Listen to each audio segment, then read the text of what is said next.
শিলিগুড়ি আবগারি বিভাগের একটি বড় সফল অভিযান সম্পন্ন হয়েছে। সিকিম থেকে বেআইনিভাবে বাংলায় আনা ১৯ লাখ টাকার মদ জব্দ করা হয়েছে। কর ফাঁকি দিয়ে এই অবৈধ মদ দার্জিলিংয়ে নিয়ে আসা হচ্ছিল। গোপন সূত্রে খবর পেয়ে আবগারি বিভাগ বিশেষ অভিযান চালায়। সিকিম থেকে দার্জিলিংয়ে আসা একটি বোলেরো গাড়ি ঘিরে জাল পাতে ঘুম ও জোরথং অঞ্চলে।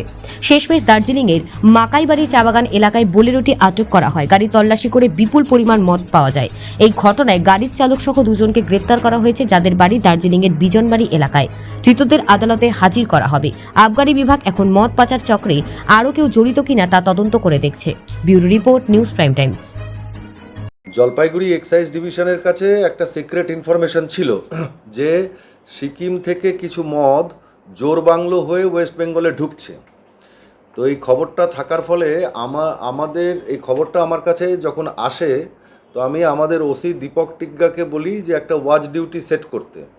তো ওসি সাহেব একটা ওয়াচ ডিউটি সেট করেন ঘুমভঞ্জন এলাকাতে।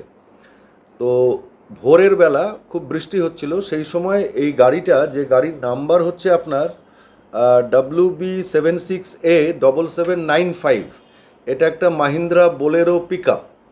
তো এই পিক আপটাকে ওরা ইন্টারসেপ্ট করার চেষ্টা করে ঘুমভঞ্জনে। প্রচণ্ড বৃষ্টি ছিল, গাড়িটা ওদেরকে সামহাউ ডজ করে। তখন এই গাড়িটাকে ঘুমভঞ্জন থেকে তাড়া করতে করতে এই কার্শিয়াংয়ের কাছে মাকাইবাড়ি টি স্টেটের আশেপাশে আমরা গাড়িটাকে ইন্টারসেপ্ট করি।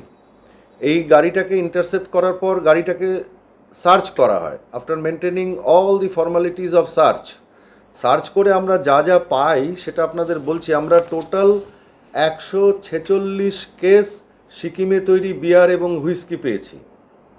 তার মধ্যে রেড সেমো বিয়ার ছিল 59 কেসেস, হিট বিয়ার ছিল 10 কেসেস, কিংফিশার স্ট্রং বিয়ার ছিল 52 কেসেস। টোটাল বিয়ার আমরা সিজ করেছি 121 কেসেস, দ্যাট ইজ 943.8 লিটার।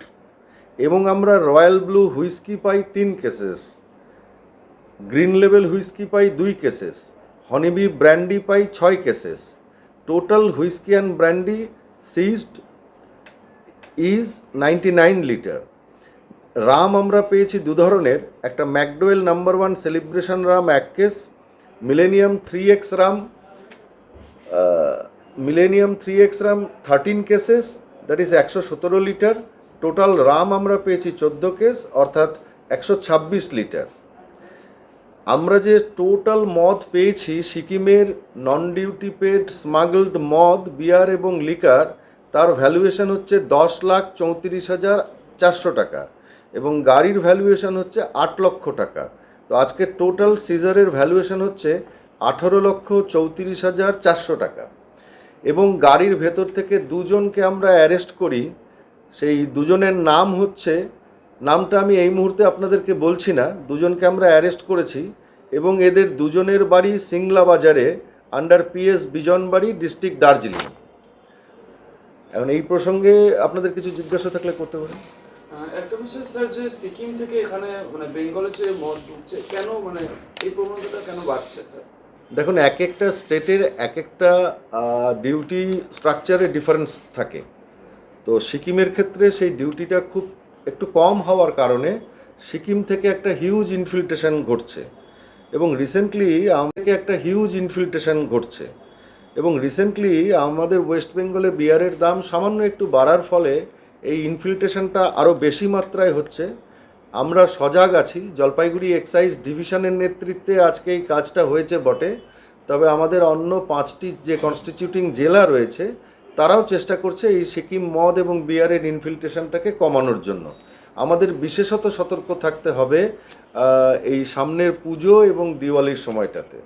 তো বলতে পারেন ফেস্টিভ সিজনে this is first of its kind যেটা সিজার হলো। স্যার, এই ফেস্টিভ সিজনে আপনারা কিরকম পরিকল্পনা নিচ্ছেন? এই ফেস্টিভ সিজনে আমাদের যে পরিকল্পনা রয়েছে সেটা হচ্ছে আমাদের নাকাগুলোকে আরও স্ট্রং করা হবে এবং তার সাথে সাথে প্রত্যেকটি অফিসারকে বলা হয়েছে যে তাদের ইনফরমেশন নেটওয়ার্কটাকে আর একটু ভাইব্র্যান্ট করতে, যাতে করে আমরা এই ক্ল্যান্ডেস্টাইন ট্রান্সপোর্টটাকে রুখতে পারি। স্যার, একটা বিহারে যাওয়ার কি এখনো প্রবণতা রয়েছে এ রাজ্য থেকে? আমরা বিহারগামী 2-1টি গাড়ি ধরেছিলাম রিসেন্ট পাস্টে, তবে সাম্প্রতিক অতীতে ধরা পড়েনি বলেই যে প্রবণতাটা নেই এই দাবি আমি করছি না। তবে বিহার বর্ডারগুলোতেও আমাদের নকশালবাড়ি এক্সাইজ স্টেশন তারা কাজ করছে এবং তাদের ডিউটি, নাকা ডিউটি ইত্যাদি চলছে।